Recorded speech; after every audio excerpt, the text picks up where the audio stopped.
ಗುರುರ್ಬ್ರಹ್ಮ ಗುರುರ್ವಿಷ್ಣು ಗುರುರ್ದೇವೋ ಮಹೇಶ್ವರಃ ಗುರು ಸಾಕ್ಷಾತ್ ಪರಬ್ರಹ್ಮ ತಸ್ಮೈ ಶ್ರೀ ಗುರವೇ ನಮಃ.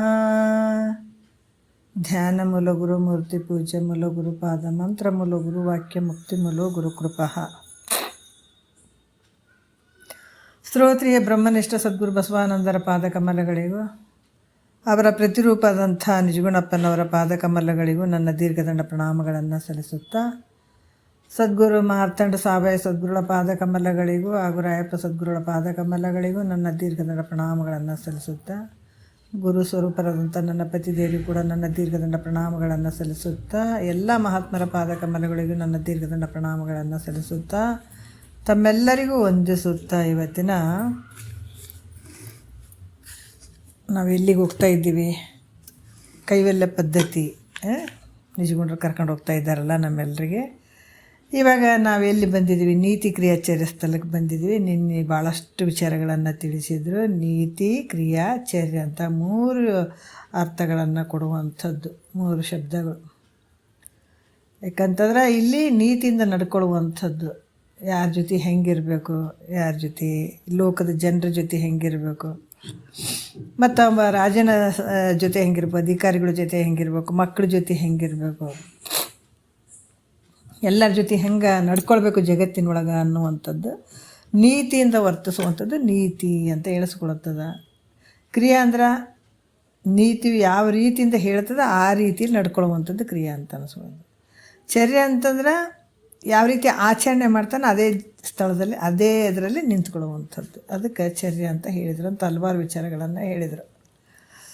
ಮತ್ತು ಇನ್ನೂ ಒಂದು ವಿಚಾರಗಳನ್ನು ಹೇಳ್ತಾ ಇದ್ದಾರೆ. ಶ್ರೀ ಗುರು ವಚನದಿಂದ ಅಧಿಕ ಸುಧೆಯುಂಟೆ, ರಾಗದಿಂಬೇರಿನ್ನು ಭವಬೀಜಂಟೆ ಅಂತ ಹೇಳ್ತಾರೆ.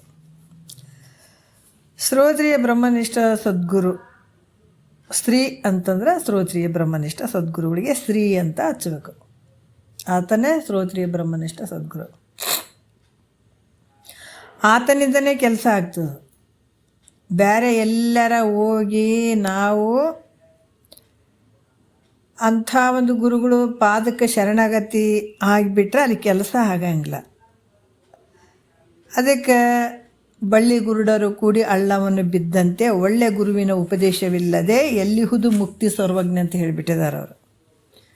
ಗುರು ಹೇಳಿದಾಗ ಅರ್ಥ ಮಾಡಿಕೊಂಡು ಶಿಷ್ಯ ತಿಳ್ಕೊಂಡು ಆ ಪ್ರಕಾರ ನಡ್ಕೊಳ್ಳುವಂಥದ್ದು, ನಡ್ಕೊಂಡಂಥದ್ರಲ್ಲಿ ಅದೇ ಒಂದು ಸ್ವರೂಪದಲ್ಲಿ ಇರುವಂಥದ್ದು, ಇದು ಮುಕ್ತಿ.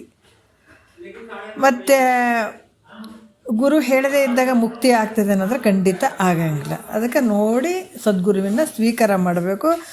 ಅಂಥ ಸದ್ಗುರುವಿನಿಂದನೇ ನಿನ್ನ ಕೆಲಸ ಆಗ್ತದೆ, ನೀನು ಈ ಭವನ ಗೆಲ್ಲಕ್ಕೆ ಸಾಧ್ಯ ಆಗ್ತದೆ ಅನ್ನುವಂಥ ವಿಚಾರದಲ್ಲಿ ಶ್ರೀ ಅಂದರೆ ಶ್ರೋತ್ರಿಯ ಬ್ರಹ್ಮನಿಷ್ಠ ಸದ್ಗುರುವಿನ ವಚನ ಅಂತ ಹೇಳ್ತಾರೆ. ಮತ್ತು ಇವ್ರ ವಚನಗಳಲ್ಲ, ಎಲ್ಲ ನಾ ಗುರುಗು ನೀ ಗುರು ಅಂತ ಅನ್ನುವಂಥವ್ರು ಭಾಳ ಜನ ಇರ್ತಾರೆ ಜಗತ್ತಿನೊಳಗೆ. ಅವ್ರ ವಚನದಿಂದ ಆಗ್ತಿದ್ರೆ ಅಂತ ಅವ್ರು, ಯಾಕಂದ್ರೆ ನಾನು ಮೊದಲೇ ಭಾಳಷ್ಟು ಹೇಳಿದ್ದೀನಿ, ಕೆಲವು ವಿಚಾರಗಳು ಬಂದಿದ್ದಾವೆ. ಯಾಕಂದ್ರೆ ಎನ್ನಯ ಗುರು ತಂದೆ ತನ್ನಂತೆ ಮಾಡಿದನು ಇನ್ಯಾರ ಗೊಡುವೆ ಏನಾಗೆ ಅಂತಂದಾಗ ಎಂತೆಂಥ ಗುರುಗಳಿಗೆ ಶರಣಾಗತಿ ಆಗಿಬಿಟ್ರೆ ಅವರು ಭಾಳಷ್ಟು ನಿನ್ನ ಜೀವನನೇ ಹಾಳು ಮಾಡಿಬಿಡ್ತಾರೆ ಅವರು. ಅಂಥ ಆ ಗುರುಗಳೂ ಇದ್ದಾರೆ. ಅದಕ್ಕೆ ನೀವು ಗುರುಗಳನ್ನು ಪಡ್ಕೊಳ್ಬೇಕಾದ್ರೆ ನೋಡಿ ತೊಗೊಳ್ಬೇಕಾಗ್ತದೆ. ಅದು ತತ್ವವನ್ನು ಬಲ್ಲಂಥ ಸದ್ಗುರುವಿನನ್ನು ಮಾಡ್ಕೊಳ್ಬೇಕಾಗ್ತದೆ. ಸುಮ್ಮನೆ ಎಂತೆಂಥವ್ರಿಗೆ ಹೋಗಿ ನೀವು ಶರಣಾಗತನಾಗಿ ಇಲ್ಲರಿ ನಾನು ಉಪದೇಶ ತೊಗೊಂಡ್ರಿ ಅಂತಂದರೆ ಎಲ್ಲ ವ್ಯರ್ಥ, ಅದು ವ್ಯರ್ಥ. ನೀವು ತೊಗೊಂಡಂಗೂ ಅಲ್ಲ, ಆ ಗುರು ಉಪದೇಶ ಕೊಟ್ಟಂಗೂ ಅಲ್ಲ. ಅದಕ್ಕೆ ಹೇಳ್ತಾರೆ, ತತ್ವವನ್ನು ಬಲ್ಲಂಥ ಸದ್ಗುರುವಿಗೆ ಆವರಿವರೆನ್ನದೆ ನಿಜವರಿದವರಂಗರಿಗೆ ಅವನತನಾಗಿ ಅಂತ ಹೇಳಿದಾರ. ನಿಜಗುಂಡ್ರೆ ಏನು ಹೇಳಿದಾರ? ಆವರಿವರೆನ್ನದೆ ನಿಜವರಿದವರ ಅಂದ್ರೆ ತತ್ವವನ್ನು ಬಲ್ಲಂಥ ಸದ್ಗುರುಗಳಿಗೆ ಹೇಳಿದಾರ ಅವರು. ತತ್ವವನ್ನು ಬಲ್ಲಂಥ ಸದ್ಗುರುಗಳಿಗೆ ನಾನು ಗುರು ಅಂತ ಸ್ವೀಕಾರ ಮಾಡ್ತೀನಿ ಅಂದಿದ್ದಾರೆ. ಇದೇ ಮತ್ತು ಶಂಕರಾಚಾರ್ಯರು ಕೂಡ ಹೇಳಿದ್ದಾರೆ. ಅವ್ರು ಯಾರೇ ಇರಲಿ, ಆದ್ರೆ ತತ್ವವನ್ನು ಬಲ್ಲಂಥವ್ರಿಗೆ ನಾನು ಗುರು ಅಂತ ಸ್ವೀಕಾರ ಮಾಡ್ತೀನಿ ಅಂತ ಶಂಕರಾಚಾರ್ಯರು ಕೂಡ ಹೇಳಿದ್ದಾರೆ. ಹಾಗಾಗಿ ಇಲ್ಲಿ ಕೂಡ ಶ್ರೋತ್ರಿಯ ಬ್ರಹ್ಮನಿಷ್ಠ ಸದ್ಗುರುವಿನ ವಚನ ನಾವಿಲ್ಲಿ ತಿಳ್ಕೊಬೇಕು. ಮತ್ತು ಎಂತೆಂಥವ್ರು ಕೆಲವರೆಲ್ಲ ನೋಡ್ರಿ ಗುರುಗಳಂತ ಹೋಗಿ ಶರಣಾಗತಿ ಆದಾಗ ಕುಡಿಯೋಕೆ ಕೊಡ್ತಾರೆ, ಏನೇನೋ ನಾನಾ ರೀತಿಯಿಂದ ಮಾಡ್ತಿರ್ತಾರೆ. ಅವ್ರು ಅಂಥವ್ರಲಿಂದ ಮುಕ್ತಿ ಆಗ್ತದೆ ಅನ್ನುವಂಥದ್ದು ಇರೋಂಗಿಲ್ಲ. ಯಾಕಂದ್ರೆ ತತ್ವವನ್ನು ಬಲ್ಲಂಥ ಸದ್ಗುರುವಿಗೆ ಶರಣಾಗತನಾಗಬೇಕು ಅನ್ನುವಂಥದ್ದು ಸ್ಪಷ್ಟವಾಗಿ ಎಲ್ಲ ಒಂದು ಶ್ರುತಿ ಪ್ರಮಾಣಗಳೇ ಅದಾವೆ. ಮತ್ತು ಯಾರೋ ಇವ್ರು ಹೇಳ್ತಾರೆ ಅನ್ನುವಂಥದ್ದೆಲ್ಲ ಶ್ರುತಿ ಪ್ರಮಾಣಗಳು ಅದಾವೆ. ಅಂಥ ಗುರುಗಳು ಸಿಕ್ಕರೆ ಭಾಳ ಧನ್ಯರು. ಅಂಥ ಸದ್ಗುರುವಿನ ವಚನದಿಂದ ಬೇರೆ ಜಗತ್ತಿನೊಳಗೆ ಅಮೃತ ಐತೇನು? ಸುಧೆ ಅಂದ್ರೇನು? ಅಮೃತ. ಅಮೃತ ಅಂದ್ರೇನು? ಸಾಯದೇ ಇರುವಂಥದ್ದು. ನಿನ್ನೆ ಕೆಲವೊಂದು ವಿಚಾರಗಳು ಬಂದಿದ್ದಾವೆ. ಅದಕ್ಕೆ ರಾಗದಿಂಬೇರಿನ್ನು ಭವಬೀಜ ಮುಂಟೆ. ರಾಗದಿಂಬೇರಿನ್ನು ಅಂದ್ರೆ ನಮ್ಮಲ್ಲಿರುವಂಥ ವಿಷಯಗಳಲ್ಲಿ ಆ ರಾಗ ಮಾಡ್ತೀವಲ್ಲ, ಉತ್ಕಟವಾದಂಥ ಇಚ್ಛೆ ಇರ್ತದೆ ನಮ್ಗೆ ವಿಷಯಗಳಲ್ಲಿ. ಅದಕ್ಕಿಂತ ಬೇರೆ ಯಾವುದಾದ್ರೂ ಭವಬೀಜ ಮುಂಟೆ ಅಂತ ಹೇಳ್ತಾರೆ. ಅಂದ್ರೆ ನನಗೆ ಹುಟ್ಟಿ ಬರುವಂಥದಕ್ಕೆ ಈ ಒಂದು ವಿಷಯಗಳ ಮೇಲಿರುವಂಥ ಅಪೇಕ್ಷೆ, ವಿಷಯಗಳ ಮೇಲಿರುವಂಥ ಒಂದು ಮೋಹ, ಇದರಿಂದನೇ ಮತ್ತೆ ಹುಟ್ಟಿ ಬರೋಕ್ಕೆ ನಿನಗೆ ಬೀಜ ಆಗಿಬಿಡ್ತದೆ ಅನ್ನುವಂಥ ವಿಚಾರಗಳನ್ನು ಭಾಳಷ್ಟು ತಿಳಿಸ್ತಾ ಇದ್ದಾರೆ. ನಿನ್ನೆ ಕೆಲವು ಗುರುವಾಕ್ಯದಲ್ಲಿ ನಾವು ಹೆಂಗ್ರಿ ಅಮೃತ ಐತಿ ಅಂತ ತಿಳ್ಕೊಬೇಕು ಅಂತ ಶಂಕ ಮಾಡಿದಾಗ ಇದೇ ಒಂದು ಸೂತ್ರದ, ಇದೇ ಒಂದು ಪದದಲ್ಲಿ ಮೊದಲನೇ, ಯಾಕಂದರೆ ಇಲ್ಲಿ ಪಲ್ಲವಿ ಒಳಗೆ ಹೇಳುವಂಥದ್ದು ವಿಚಾರದಲ್ಲಿ ಗುರುವಿನ ವಾಕ್ಯದಲ್ಲಿ ಅಮೃತ ಐತಿ ಅಂತ ನಾವು ಹೆಂಗೆ ತಿಳ್ಕೊಬೇಕ್ರಿ ಅಂತಂದಾಗ ಅವ್ರು ಹೇಳ್ತಾರೆ, ಯಾವ ರೀತಿ ಅಂತಂದ್ರೆ, ಯಾವಾಗ ಶಿಷ್ಯ ಹೋಗಿ ಗುರುವಿನ ಪಾದಕ್ಕೆ ಬಿದ್ದು, ಅಪ್ಪ ಎಷ್ಟೋ ಜನ್ಮದಿಂದ ನಾವು ಹುಟ್ಟಿ ಮತ್ತು ಹಲವಾರು ಜನನ ಮರಣ ಅನ್ನುವಂಥದ್ದಕ್ಕೆ ನಾನು ಗುರಿಯಾಗಿದ್ದೀನಿ, ಹಲವಾರು ಕಷ್ಟಗಳಿಗೆ ನಾನು ಗುರಿಯಾಗಿದ್ದೀನಿ, ಇದರಿಂದ ನಾನು ಪಾರು ಮಾಡಪ್ಪ, ಈ ಸಂಸಾರ ಎಷ್ಟು ಮಾಡಿದರೂ ಕೂಡ ಇದು ಇಷ್ಟೇ ಐತೆ, ದುಃಖದಿಂದ ಕೂಡಿದಂಥ ಸಂಸಾರ, ನನ್ನನ್ನು ಉದ್ಧಾರ ಮಾಡಪ್ಪ ಅಂತ ಯಾವಾಗ ಶ್ರೋತ್ರಿಯ ಬ್ರಹ್ಮನಿಷ್ಠ ಸದ್ಗುರುವಿಗೆ ಶರಣಾಗತನಾಗ್ತಾನೆ, ಆವಾಗ ಸದ್ಗುರು ಹಿಡಿದು ಎತ್ತುತ್ತಾನೆ. ಯಾಕಪ್ಪ ನಿನಗೆ ದುಃಖ ಇಲ್ಲೋ, ನೀನು ಪರಮಾತ್ಮನ ಸ್ವರೂಪನೇ ನೀನಿದೆ ಅಂತ ತಿಳಿಸ್ತಾನೆ ಸದ್ಗುರುನಾಥ. ಅದನ್ನೇ ತಿಳಿಸ್ಬೇಕು ನಮಗೆ. ಯಾವಾಗ ನೀನು ಪರಬ್ರಹ್ಮ ಸ್ವರೂಪ, ನೀ ಪರಮಾತ್ಮನೇ ಇದ್ದೆ ಅಂತ ಸದ್ಗುರು ನಮಗೆ ದೃಢವಾಗಿ ಆತ ನಿಶ್ಚಯವಿಲ್ಲದೆ ನಮಗೆ ಜ್ಞಾನ ಬೋಧನೆ ಮಾಡಿದ್ನಂತಂದ್ರೆ, ಅದನ್ನು ನಾವು ಶ್ರದ್ಧೆಯಿಂದ ಸ್ವೀಕಾರ ಮಾಡಿದ್ದೀವಿ ಅಂತಂದ್ರೆ ನಮಗಿಂಥ ದುಃಖದಿಂದ ನಿವೃತ್ತಿ ಆಗೋಕ್ಕೆ ಸಾಧ್ಯ ಆಗ್ತದೆ. ಹಾಗಾಗಿ ಇಂಥ ಅಜ್ಞಾನವನ್ನು ಕಳಿಬೇಕಾದ್ರೆ, ಯಾಕಂದ್ರೆ ನೀನು ಅರಿವಿನ ಸ್ವರೂಪನೇ ಇದೆ, ಪರಮಾತ್ಮನ ಸ್ವರೂಪನೇ ಇದೆ ಅಂತ ಯಾವಾಗ ಸದ್ಗುರುನಾಥ ನಿನಗೆ ಎಳಿಯಾಗಿ ತಿಳಿಸ್ತಾನೆ, ಆವಾಗ ನಿನಗೆ ಯಾವುದೇ ಸಂಶಯಗಳು ಇಲ್ಲದೆ ನಿನ್ನ ಸ್ವರೂಪದ ಬಗ್ಗೆ ನೀನು ತಿಳ್ಕೊಳ್ತಿದ್ದಿ. ಆವಾಗ ನಿನ್ನಲ್ಲಿ ಇರುವಂಥ ಅಜ್ಞಾನ ಎಲ್ಲ ನಾಶ ಆಗಿ ಜ್ಞಾನ ಆಗ್ತದೆ. ಅದಕ್ಕೆ ಈ ರೀತಿಯಾಗಿ ಹೇಳುವಂಥವನು ಯಾರು? ಸದ್ಗುರುನಾಥ. ಇಂಥ ಸದ್ಗುರುನಾಥ ಇದು ಸತ್ಯಾನುಭವ, ಇದು ಮಿಥ್ಯಾನುಭವ ಎಂದು ಒದವಿ ಬೋಧಿಪನೇ ಸದ್ಗುರುವಕ್ಕಂತ ಹೇಳಿದ್ದಾರೆ. ಯಾವುದು ಸತ್ಯ ಅದ, ಯಾವುದು ಮಿಥ್ಯ ಅಂತ ಹೇಳಬೇಕು. ಜಗತ್ತಿನಲ್ಲಿ ತೋರುವಂಥದ್ದೆಲ್ಲ ಮಿಥ್ಯ ಅದ, ಕಾಣುವಂಥವು ನೀವು ಸತ್ಯ ಇದೆ. ಅದಕ್ಕೆ ನೀವು ಮಾಡುವಂಥದ್ದೆಲ್ಲ ಹೆಂಗೈತಪ್ಪ? ಸುಳ್ಳಿನಿಂದ ಕೂಡ್ಯದ, ಇದು ಕನಸಿದ್ದಂಗೆ ಐತೆ ಅಂತ ಇದ್ದು ವಸ್ತುವನ್ನೇ ಇದ್ದಂಗೆ ಹೇಳಬೇಕು. ಸದ್ಗುರುನಾಥ ದಾರಿ ತಪ್ಪಿಸೋ ಕೆಲಸ ಮಾಡಬಾರ್ದು. ಅದಕ್ಕೆ ಈ ರೀತಿ ಹೇಳುವಂಥದ್ದು. ಇನ್ನು ಜಗತ್ಕರ್ತನಾದಂಥವ್ನು ಯಾರು? ಈಶ್ವರ. ಜಗತ್ತಿನ ಸೃಷ್ಟಿ ಯಾರಿಂದ ನಡೆದದ? ಈಶ್ವರನಿಂದ. ಯಾಕಂದರೆ ಇದಕ್ಕೆ ಉಪಾಧಿಯಾಗಿರುವಂಥದ್ದು ಯಾವುದು? ಮಾಯೆ. ಈ ಮಾಯೆಯಲ್ಲಿ ಪ್ರತಿಬಿಂಬಿಸಿ ಈತ ಈಶ್ವರ. ಈಗ ನೋಡೋ, ಒಂದೇ ಪ್ಯೂರ್ ಬಂಗಾರಿಂದ ಚಿನ್ನ ಆಭರಣಗಳನ್ನು ಮಾಡೋಕ್ಕಾಗಂಗಿಲ್ಲ. ಅದಾಗೇನಾರು ಒಂದು ಮಿಕ್ಸ್ ಮಾಡಿದಾಗ ಚಲೋ ಬಣ್ಣ ಚಿತ್ರವಾಗಿರುವಂತಹ ಒಂದು ಆಭರಣಗಳನ್ನು ಮಾಡ್ತೀವಿ. ಯಾಕಂದರೆ ಪ್ಯೂರ್ ಬಂಗಾರದಿಂದ ಚಿತ್ರಗಳು ಮಾಡೋಕ್ಕಾಗಲ್ರಿ ಅಂತ ಹೇಳ್ತಾರೆ, ಹೌದಲ್ಲ? ಅದ್ರಾಗ ಇಲ್ಲಿ ಕೂಡ ಈಶ್ವರ ಯಾಕೆ ಅನಿಸ್ಕೊಂಡ ಅಂತಂದ್ರೆ, ಪರಮಾತ್ಮ ಪರಬ್ರಹ್ಮನ ಸ್ವರೂಪ ಮಾಯೆಯಲ್ಲಿ ಪ್ರತಿಬಿಂಬಿಸ್ತದಕ್ಕಾಗಿ ಮಹೇಶ್ವರ ಅನ್ಸ್ಕೊಂಡ, ಈಶ್ವರ ಅಂತ ಅನ್ಸ್ಕೊಂಡ. ಉಪಾಧಿಯಾಗಿರುವಂಥದ್ದು ಮಾಯೆ. ಅದು ಹೆಂಗಂತಂದ್ರೆ ಮಲಿನ ಸತ್ವಗುಣದಿಂದ ಅವಿದ್ಯೆ ಅಂತ ಹೇಳಿಸ್ಕೊಳ್ತದೆ. ಅಲ್ಲಿ ಸತ್ವಗುಣ ಹೆಂಗಿರ್ತದೆ? ಮಲಿನತ್ವದಿಂದ ಕೂಡಿರ್ತದೆ. ಅದಕ್ಕೆ ಅವಿದ್ಯೆ ಅಂತ ಕೂಡ ಎಳಿಸ್ಕೊಳ್ತದೆ. ಇದರಿಂದ ಏನಾಯಿತು? ಜೀವನಿಗೆ ಉಪಾಧಿ ಆಯಿತು. ಯಾವ ರೀತಿ ಅವಿದ್ಯೆ ಅಂತ ಹೇಳಿಸ್ಕೊಂಡಿತ್ತಲ್ಲ, ಸತ್ವಗುಣದಿಂದ ಅವಿದ್ಯೆ ಅಂತ ಹೇಳ್ಸ್ಕೊತಾರೆ, ಈ ಅವಿದ್ಯೆ ಏನಾಗ್ತದೆ? ಅದು ಜೀವನಿಗೆ ಉಪಾಧಿ ಆಗಿಬಿಡ್ತದೆ. ಅವಿದ್ಯೆ ಜಾಗ್ರ, ಸ್ವಪ್ನ ಇವೆಲ್ಲವೂ ಮನೋರೂಪದಿಂದ ತೋರ್ತಾವೆ ನೋಡ್ರಿ. ಈ ಅವಿದ್ಯೆ ಏನಾಗ್ತದ? ಈ ಅವಿದ್ಯೆಯೇ ಜಾಗ್ರ ಅನ್ಸ್ಕೊಳ್ತದ, ಸ್ವಪ್ನ ಇವೆಲ್ಲವುಗಳ ಮನೋರೂಪದಿಂದ ಪರಿಣಾಮ ಹೊಂದುತ್ತದೆ. ಯಾವುದು ಇದೇ ಅವಿದ್ಯೆನೇ. ಈ ಮನಸ್ಸಿಗೆ ವೃತ್ತಿಗಳನ್ನು ನೀನು ಅರಿಯುವುದರಿಂದ ಈ ಮನಸ್ಸಿನ ವೃತ್ತಿಗಳನ್ನು ನೀನೇ ಅರಿತಿದ್ದಿ. ಯಾಕಂದರೆ ಮನಸ್ಸಿನಾಗ ಸುಖ ಆದದ್ದಂಥದ್ದನ್ನು ನೀನೇ ಅರಿತಿದ್ದಿ, ದುಃಖ ಆಗಿರುವಂಥ ವಿಷಯನೂ ಕೂಡ ನೀನೇ ಅರಿತಿದ್ದಿ. ಯಾಕಂದರೆ ಈ ಮನಸ್ಸಿನ ವೃತ್ತಿಗಳಿಗೆ ನೀನೇ ಸಾಕ್ಷಿಯಾಗಿರುವಂಥ ನೀದಿಪ್ಪ. ಹೇಳ್ತೀವಲ್ಲ, ನಮ್ಮ ಮನಸ್ಸು ಯಾಕೋ ಹೆಂಗನ ಆಕತ್ತಿದ್ರಿ, ನಮ್ಗೆ ಗೊತ್ತಾಗ್ತದೆ. ನಾವು ಸಮಾಧಾನದಿಂದ ಇರುವಂಥದ್ದು ಗೊತ್ತಾಗ್ತದೆ, ಹೆಂಗೆಂಗೋ ಮನಸ್ಸು ಆಗ್ತದೆ ಅನ್ನುವಂಥದ್ದು ಗೊತ್ತಾಗ್ತದೆ. ಆದರೆ ಈ ಮನಸ್ಸಿನ ವೃತ್ತಿಗಳಿಗೆ ಸಾಕ್ಷಿಯಾಗಿರುವಂಥದ್ದು ನೀನು ಬೇರೆಯೇ ಇದೆ. ಅದಕ್ಕೆ ಮನೋವೃತ್ತಿಗಳಿಗೆ ಸಾಕ್ಷಿಯಾದಂಥ ನೀನೇ ಮತ್ತು ಅದಕ್ಕೆ ಸಾಕ್ಷಿಯಾಗಿದೆ, ಮಾಯಾ ವೃತ್ತಿಗೂ ಕೂಡ ಸಾಕ್ಷಿಯಾಗಿದೆ. ಮನೋವೃತ್ತಿಗಳಿಗೆ ಹೆಂಗೆ ಸಾಕ್ಷಿಯಾದಂಥವು ನೀನು ಏನಿದೆ, ಮತ್ತು ಮಾಯಾ ವೃತ್ತಿಗಳಿಗೆ ಕೂಡ ನೀನೇ ಸಾಕ್ಷಿ ಇರ್ತೀವಿ. ಹೆಂಗಂತಂದ್ರೆ ಈ ಮನೆಗೆ ಅವಕಾಶ ನೋಡ್ರಿ, ಯಾವ ರೀತಿ ಅಂತಂದ್ರೆ ಈ ಮನೆಗೆ ಅವಕಾಶ ಕೊಟ್ಟಂಥದ್ದು ಆಕಾಶ. ಈ ಮನೆಗೆ ಅವಕಾಶ ಕೊಟ್ಟಿರುವಂಥದ್ದು ಯಾವುದು? ಆಕಾಶ.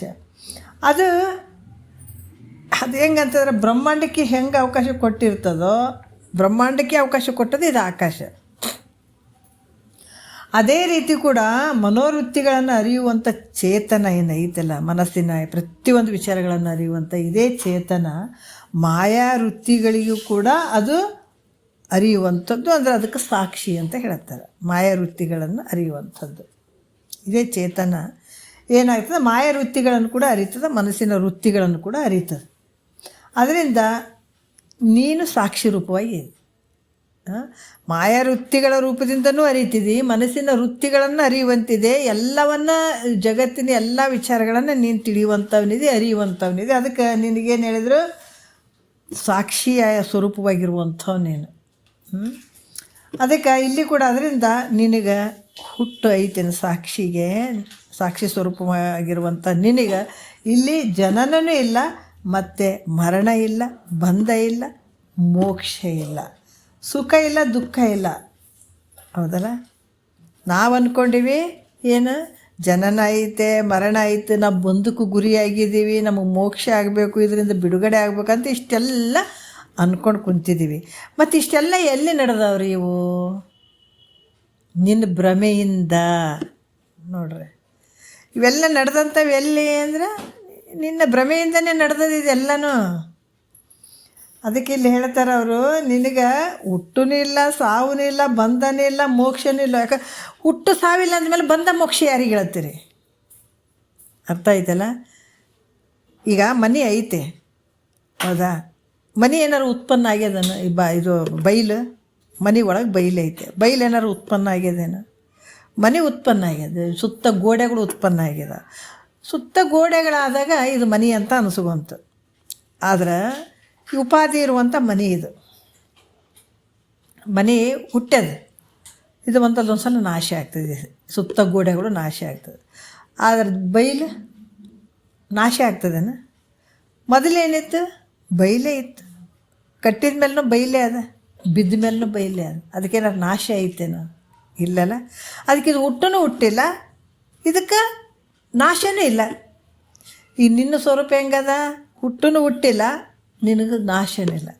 ಆದರೆ ನಿನ್ನ ಭ್ರಮೆಯಿಂದ, ಇದು ಮನೋವೃತ್ತಿ ಏನೈತಲ್ಲ, ನಿನ್ನ ಮನಸ್ಸಿನ ವೃತ್ತಿ, ನಿನ್ನ ಭ್ರಮೆಯಿಂದ ನಾವು ಹುಟ್ಟಿದೆ, ನಾ ಸಾಯ್ತೀನಿ, ನನಗೆ ರೋಗ ಬಂತು, ನನಗೆ ದುಃಖ ಐತೆ, ನನಗೆ ಬಂಧನ ಐತೆ, ನನಗೆ ಮೋಕ್ಷ ಬೇಕು ಅಂತ ನೀನು ಬಡಬಡ್ಸಕತ್ತಿ.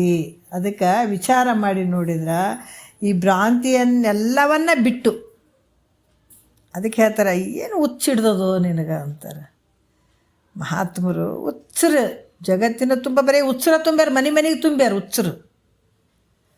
ಯಾವ ಹುಚ್ಚರು ಅಂತಂದ್ರೆ ಈ ಭ್ರಮೆಯನ್ನು ಹಿಡ್ಕೊಂಡಂಥವ್ರು, ಅಜ್ಞಾನದಲ್ಲಿದ್ದಂಥವ್ರು, ಇವರೇ ಹುಚ್ಚರು. ಮತ್ತಿನ್ನೇನದು? ಇರದೇ ಇರುವಂಥದ್ದು ಸತ್ಯ ಅಂತ ತಿಳ್ಕೊಂಡಿದ್ದಾವಲ್ಲ, ಇವು ಹುಚ್ಚರು. ಅದಕ್ಕೆ ಇಲ್ಲೇನು ಹೇಳ್ತಾರೆ, ಈ ಭ್ರಾಂತಿಯನ್ನೆಲ್ಲವನ್ನ ಬಿಟ್ಟು ನಿನ್ನ ಸ್ವಸ್ವರೂಪದಲ್ಲಿ ಇದನ್ನು ಹೇಳುವಂಥವ್ನು ಸದ್ಗುರು ಬೇಕ್ರಿ. ಯಾಕಂದರೆ ಈ ನಿಜ ವಸ್ತುವನ್ನು ತಿಳಿಸುವಂಥವ್ರು ಎಲ್ಲೋ ಅಪರೂಪ, ಸಿಕ್ಕರು ಭಾಳ ಧನ್ಯರು ಅಂತ ಹೇಳ್ಬೇಕು.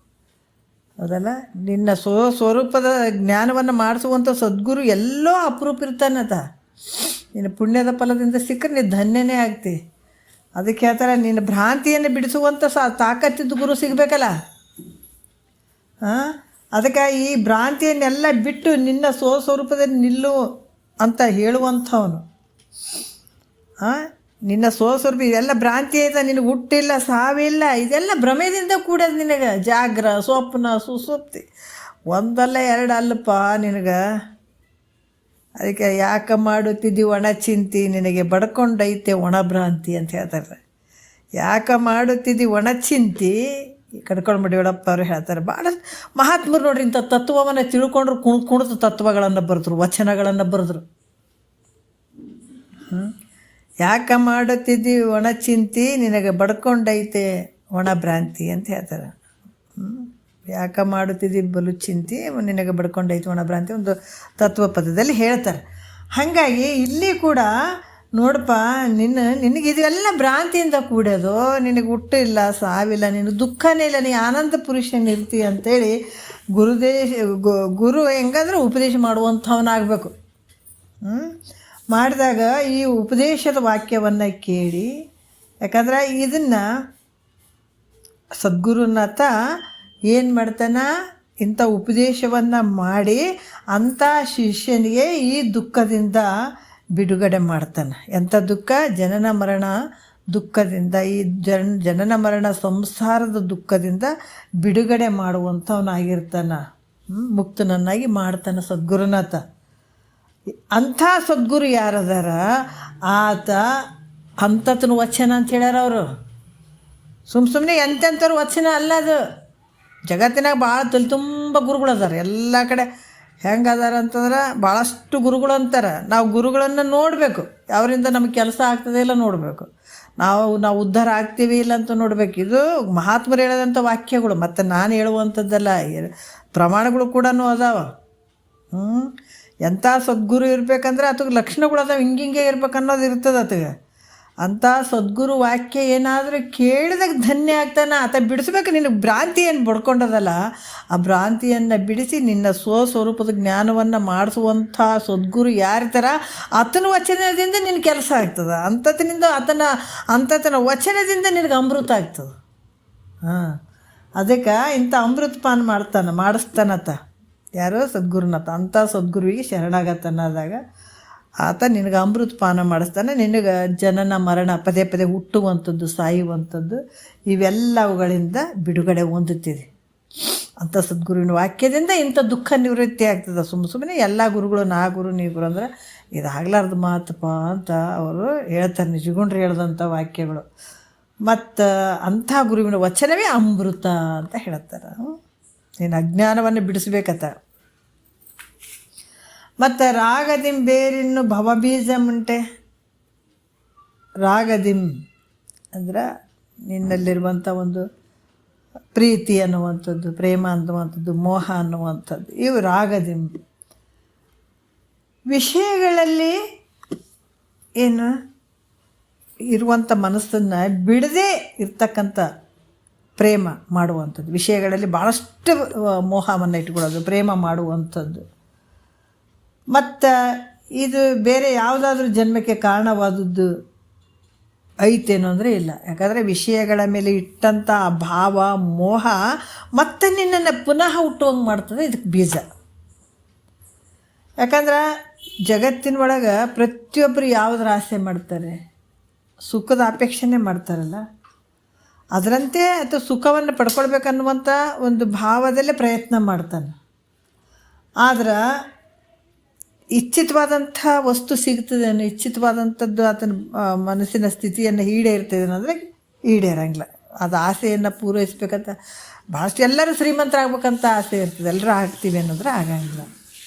ಇದಕ್ಕೆ ಕಾರಣ ಏನಂತಂದ್ರೆ ಇಲ್ಲಿ ಹೇಳ್ತಾರೆ ಅವರು, ಎಲ್ಲ ಜಗತ್ತಿನೊಳಗೆ ಸುಖನೇ ಹುಡುಕಬೇಕಂತಂದು ಇವತ್ತು ಬೇಕಾದಂಥ ವಿಷಯಗಳಲ್ಲಿ ಇರುವಂಥದ್ದನ್ನು ಪದಾರ್ಥಗಳನ್ನು ಕೂಡ ಪಡ್ಕೋತಾರೆ. ಆದರೆ ಇವತ್ತು ಸುಖದಿಂದ ಅದಾರಂದರೆ ಏನಿಲ್ಲ, ಅದು ಕ್ಷಣಿಕವಾದಂಥ ಸುಖ, ಕ್ಷಣಿಕವಾಗಿರುವಂಥ. ಯಾಕೆ ಹಿಂಗೆಲ್ಲ ಆಗ್ತಾಯಿದೆ ಅಂತಂದ್ರೆ ಇಲ್ಲಿ ಹೇಳ್ತಾರೆ, ಇದಕ್ಕೆ ಸುಖ ಇರದೇ ಇರುವಂಥದ್ರಲ್ಲಿ ಸುಖ ಅಂತ ಹೋಗ್ತಾ ಇದ್ದಾರೆ. ಅದು ನಿಜವಾದ ಸುಖ ಏನಂದ್ರೆ ಅಲ್ಲ, ಸ್ವಲ್ಪ ಸುಖ ತೋರಿದಂಗೆ ಆಗ್ತದೆ.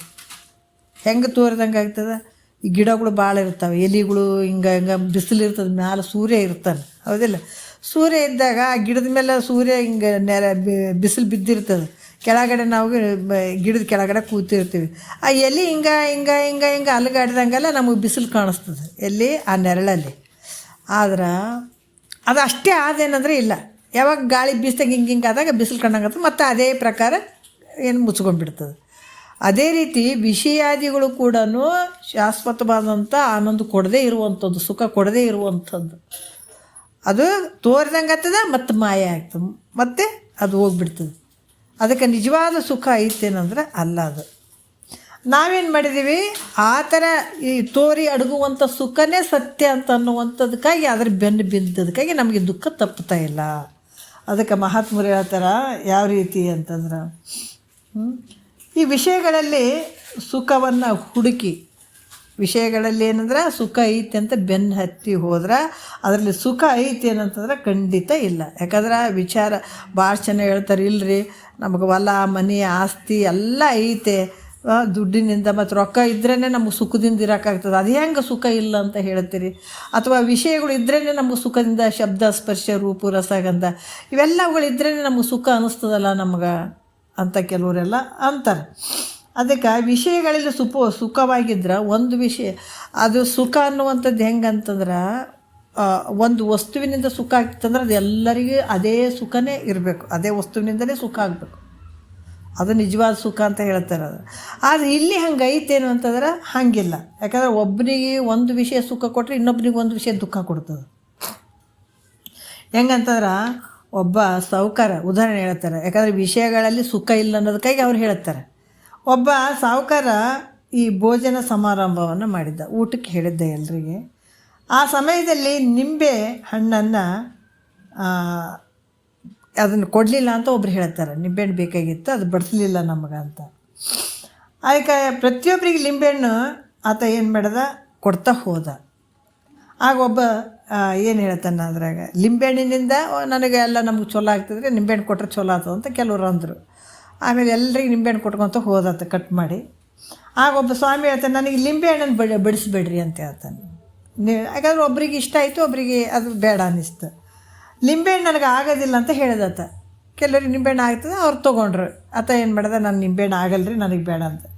ಇದ್ರ ವಿಚಾರ ಮಾಡಿ ನೋಡಿದ್ರೆ ವಿಷಯ ಒಬ್ರಿಗೆ ಸುಖ ಕೊಟ್ಟಂಗೆ ಆಗ್ತದೆ, ಒಬ್ರಿಗೆ ದುಃಖ ಕೊಟ್ಟಂಗೆ ಆಗ್ತದೆ. ಹಾಗಾಗಿ ಇದರಲ್ಲಿ ಸುಖ ಇಲ್ಲ, ವಿಚಾರ ಮಾಡಬೇಕು. ಯಾಕಂದ್ರೆ ನಿಂಬೆಹಣ್ಣು ಬೇಕನ್ನೋರಿಗೆ ಸುಖ ಅನ್ನಿಸ್ತದೆ, ಬೇಡ ಅನ್ನೋರಿಗೆ ಅದು ದುಃಖ ಅನ್ನಿಸ್ತಂಗೆ ಆಗ್ತದೆ. ಅಂದ್ರೆ ನಿಂಬೆಹಣ್ಣಿನಲ್ಲೇ ಸುಖ ಇತ್ತು ಅಂದರೆ ಎಲ್ಲರಿಗೂ ಸುಖ ಕೊಡಬೇಕಾಗಿತ್ತು. ನಾವು ಅರ್ಥ ಮಾಡ್ಕೋಬೇಕು, ಇದರಲ್ಲಿ ವಿಷಯಗಳಲ್ಲಿ ಸುಖ ಇಲ್ಲ ಅನ್ನುವಂಥದ್ದನ್ನು ಅರ್ಥ ಮಾಡ್ಕೊಳ್ಬೇಕು ಅನ್ನುವಂಥ ವಿಚಾರವನ್ನು ಹೇಳ್ತಾರೆ. ಅದರಿಂದ ಇಲ್ಲಿ ಭಾಳಷ್ಟು ವಿಚಾರಗಳನ್ನು ಅವ್ರು ಹೇಳ್ತಾರೆ. ಒಂದು ವಿಷಯ ಯಾಕಂತಾರೆ, ಒಬ್ಬನಿಗೆ ಒಂದು ಕಾಲದಲ್ಲಿ ವಿಷಯಗಳು ಸುಖ ಕೊಟ್ಟಂಗೆ ಆಗ್ತದೆ, ಇನ್ನೊಬ್ಬನಿಗೆ ದುಃಖ ಕೊಟ್ಟಂಗೆ ಆಗ್ತದೆ. ಅಂದ್ರೆ ಚಳಿಗಾಲದಲ್ಲಿ ಒಬ್ಬರಿಗೆ, ಈ ಚಳಿಗಾಲದಲ್ಲಿ ನಮಗೇನು ನೋಡ್ರಿ, ಕಂಬಳಿ ಬೆಡ್ಶೀಟ್ ದಪ್ಪಂದು ನಾವು ರಗ್ ಅಂತ ಹೇಳ್ತೀವಲ್ಲ, ಅವೆಲ್ಲದಕ್ಕೂ ನಮಗೇನಾಗ್ತದೆ, ಅವು ಬೇಕನ್ನಿಸ್ತದೆ. ಚಳಿಗಾಲದ ಮನುಷ್ಯನಿಗೆ ಇದೇ ಬೇಕಪ್ಪ, ಚಳಿ ಇರ್ತದೆ ಅಂತ ಹೇಳ್ತೀವಿ. ಅದೇ ಬ್ಯಾಸಿಗಾಲದಲ್ಲಿ ಅದು ಬೇಕಾಗ್ತದೆ ಅನ್ನೋದ್ರೆ ಬೇಡ ದೂರ ತೆಗೀರಿ ಅಂತೇಳಿ ಮಡಿಸಿಟ್ಬಿಡ್ತೀವಲ್ಲ. ಅದಕ್ಕೆ ಒಂದು ಕಾಲದಲ್ಲಿ ಸುಖ ಕೊಟ್ಟಂಗೆ ಆಗ್ತದೆ ಅದೇ ವಸ್ತು, ಇನ್ನೊಂದು ಕಾಲದಲ್ಲಿ ದುಃಖ ಕೊಟ್ಟಂಗೆ ಆಗ್ತದೆ.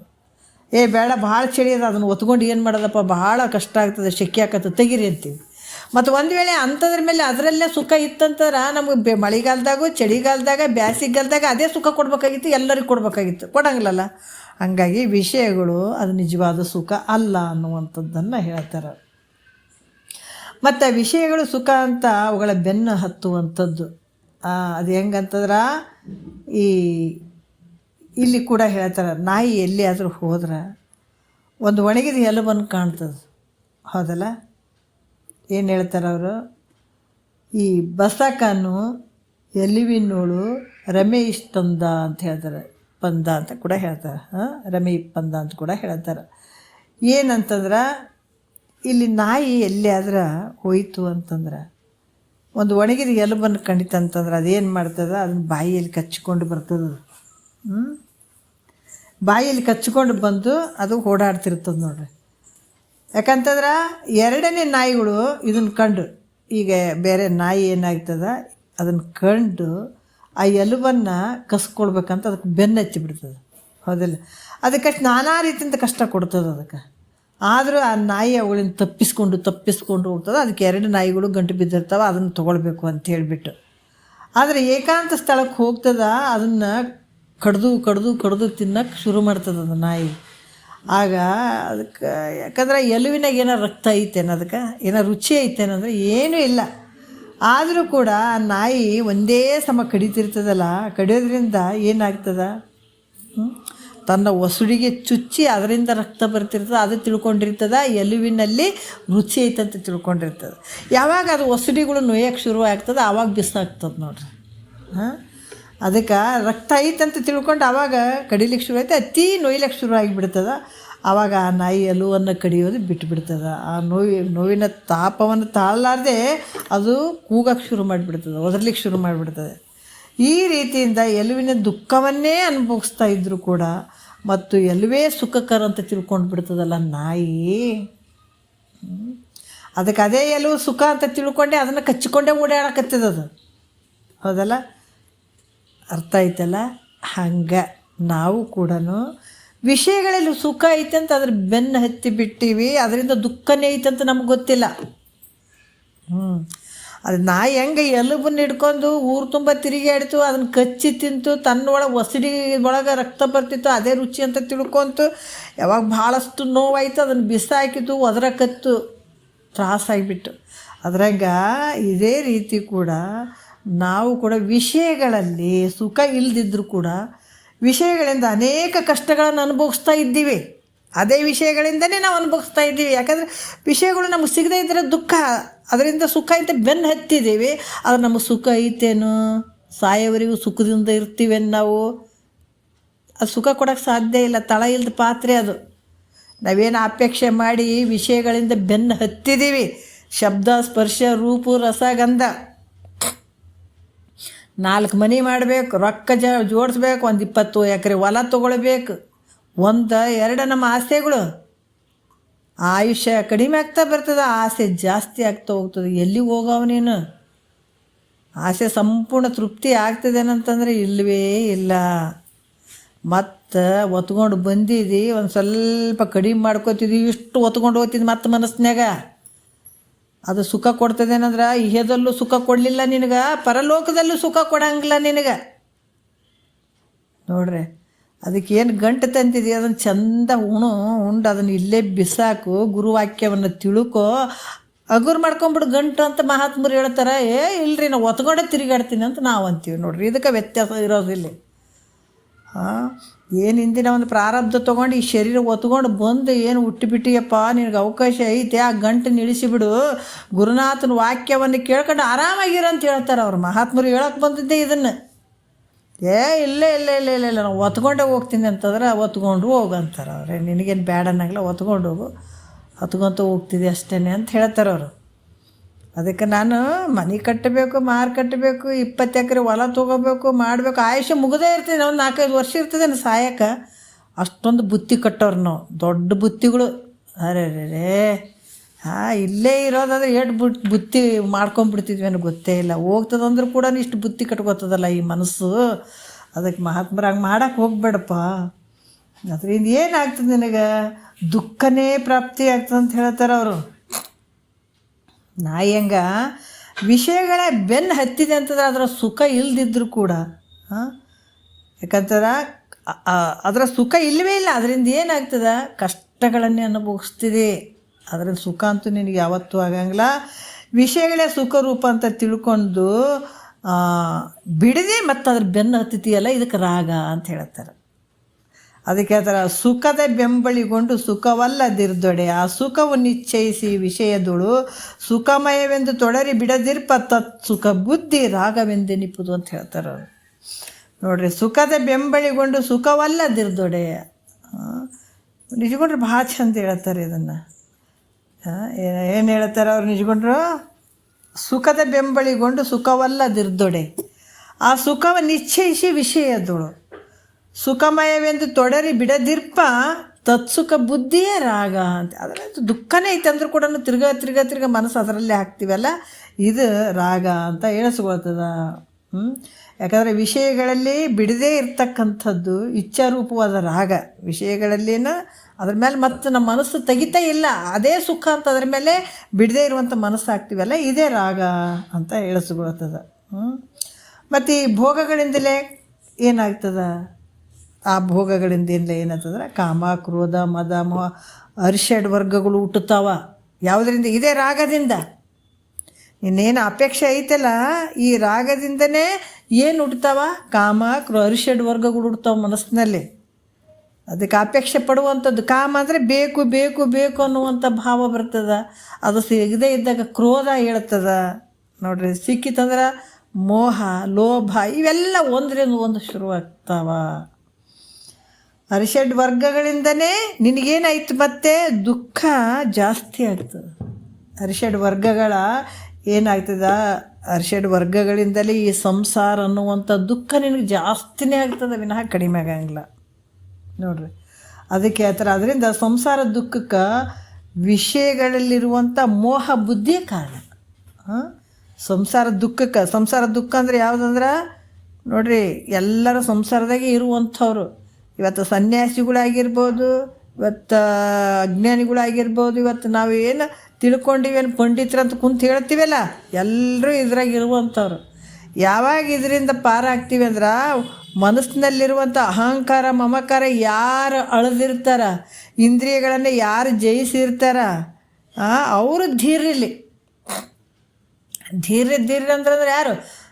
ಅದಕ್ಕೆ ಹೇಳ್ತಾರೆ, ಚಂಡ ಪ್ರತಾಪದಿಂದ ಅರಿಗಳನ್ನು ಜಯಿಸಿ ಭೂಮಂಡಲವನೆಲ್ಲ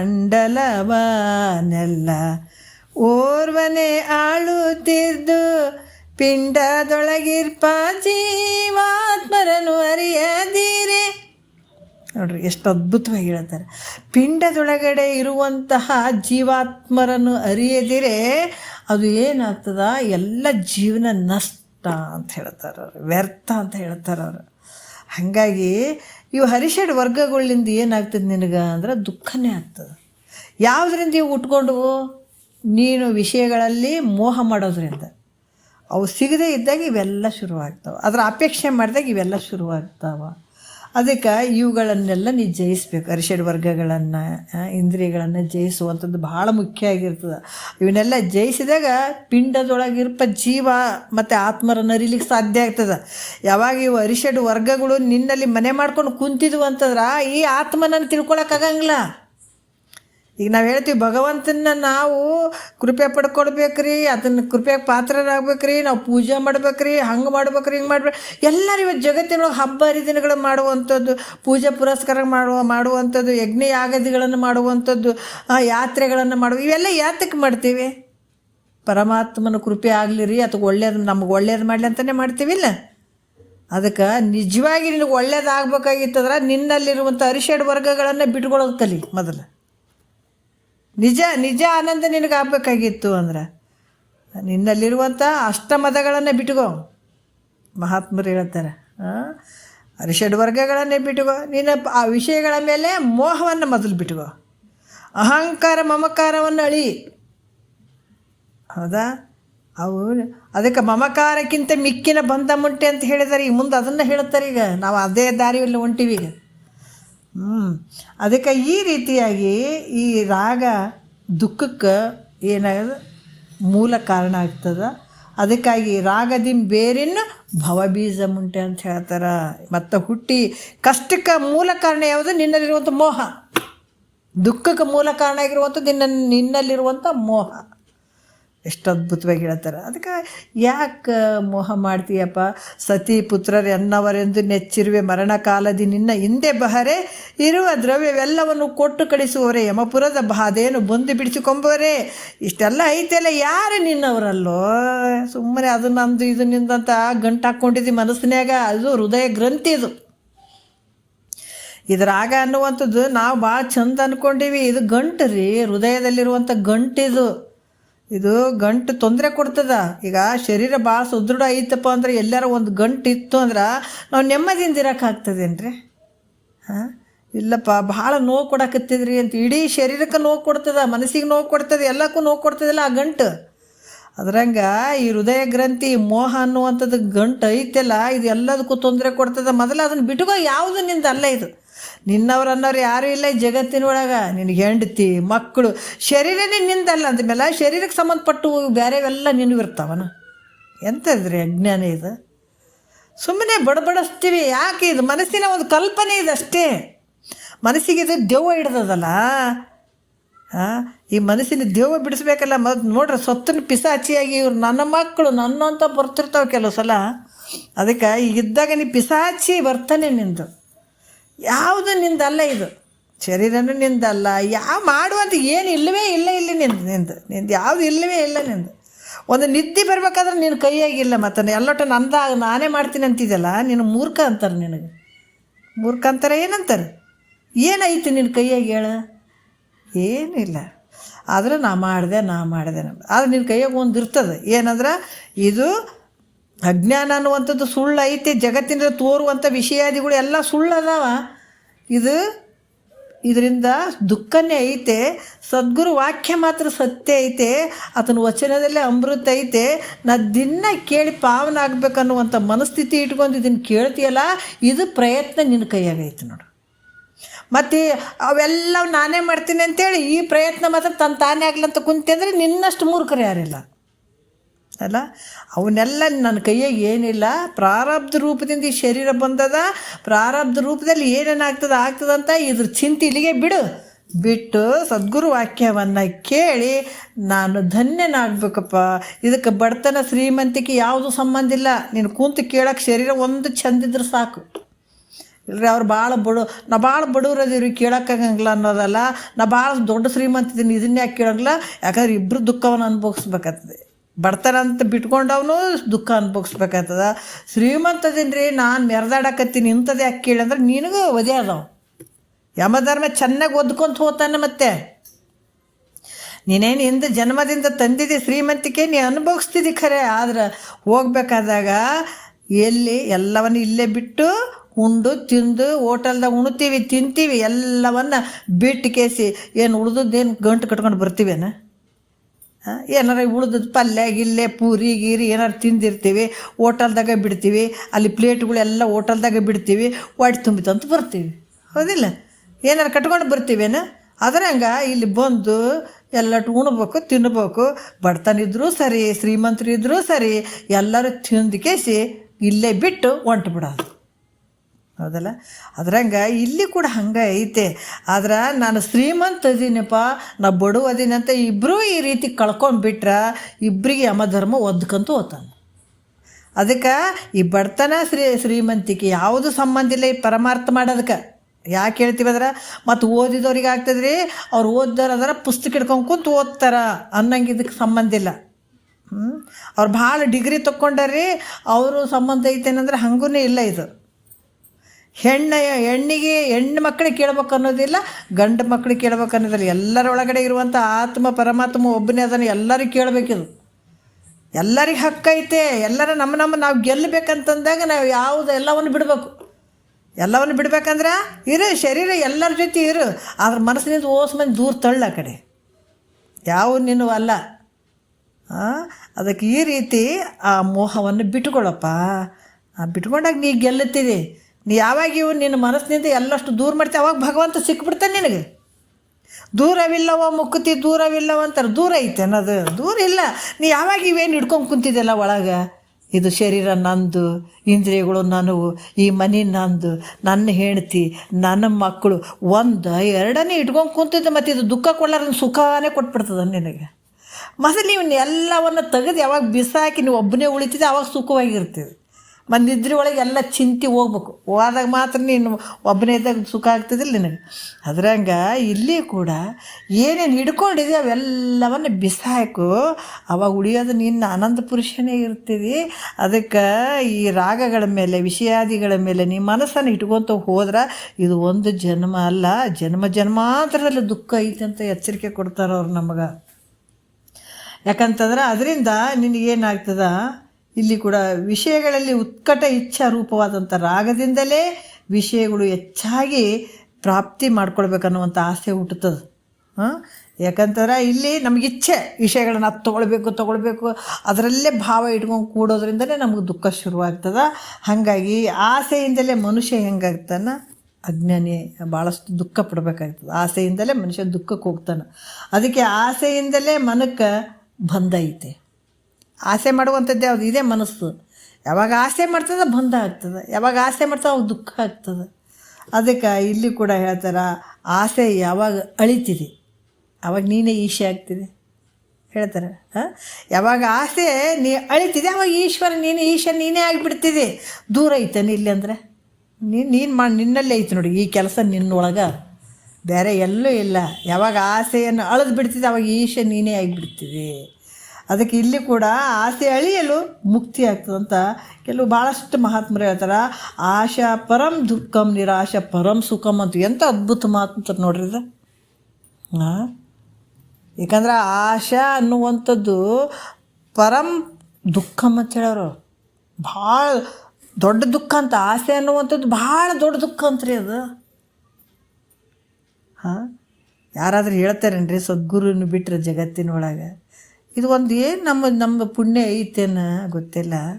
ಇಂಥ ವಿಚಾರಗಳು ನಮ್ಮ ಕಿವಿಗೆ ಬಡಿತಾವ.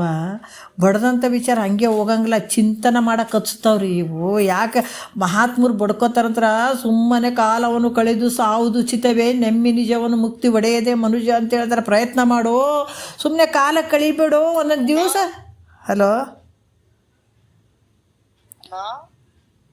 ಅದಕ್ಕೆ ಒಂದೊಂದು ದಿವಸ ಕೂಡ ಭಾಳ ಮುಖ್ಯವಾಗಿರುವಂಥವು ಅದಾವ. ಕಳ್ಕೊಬೇಡಪ್ಪ ಅಂತ ಹೇಳ್ತಾರೆ ಮಹಾತ್ಮರು. ಸದ್ಗುರುವಿನ ವಾಕ್ಯ ಎಷ್ಟು ಕೇಳ್ತೀವಿ ಅಷ್ಟು ನಮ್ಮಲ್ಲಿರುವಂಥ ಒಂದು ಅಜ್ಞಾನವನ್ನು ಕಳ್ಕೊಳ್ಳಿಕ್ಕೆ ಸಾಧ್ಯ ಆಗ್ತದೆ. ಮಹಾತ್ಮರು ಒಬ್ಬರೇ ನೋಡ್ರಿ ಆಸೆಯನ್ನು ಇಟ್ಕೊಳ್ಬೇಡ. ಅದಕ್ಕೆ ಏನು ಹೇಳ್ತಾರೆ ಅವರು, ಆಶಾ ಪರಂ ದುಃಖಂ ನಿರಾಶ ಪರಂ ಸುಖಂ ಅಂತ ಹೇಳ್ತಾರೆ. ಯಾವಾಗ ನಿರಾಸೆಯಿಂದ ಇರ್ತಿದೆ ಅವಾಗ ನಿನಗೆ ಅತ್ಯಂತ ಸುಖ ನಿನಗೆ ಐತೆ ಅಂತ ಹೇಳ್ತಾರೆ ಅವರು. ನನ್ನ ಹಲವಾರು ವಿಚಾರಗಳನ್ನು ಹೇಳ್ತಾರೆ. ಇದನ್ನು ಒಂದು ಸ್ವಲ್ಪ ತೊಗೊಂಡು ನಾಳೆ ಮುಂದಿನ ನುಡಿ ನೋಡೋಣ. ಒಂದೆರಡು ಮಾತು ಗುರುಗಳ ಪಾದಕ್ಕೆ ಅರ್ಪಿಸಿ ಹರ ಓಂ.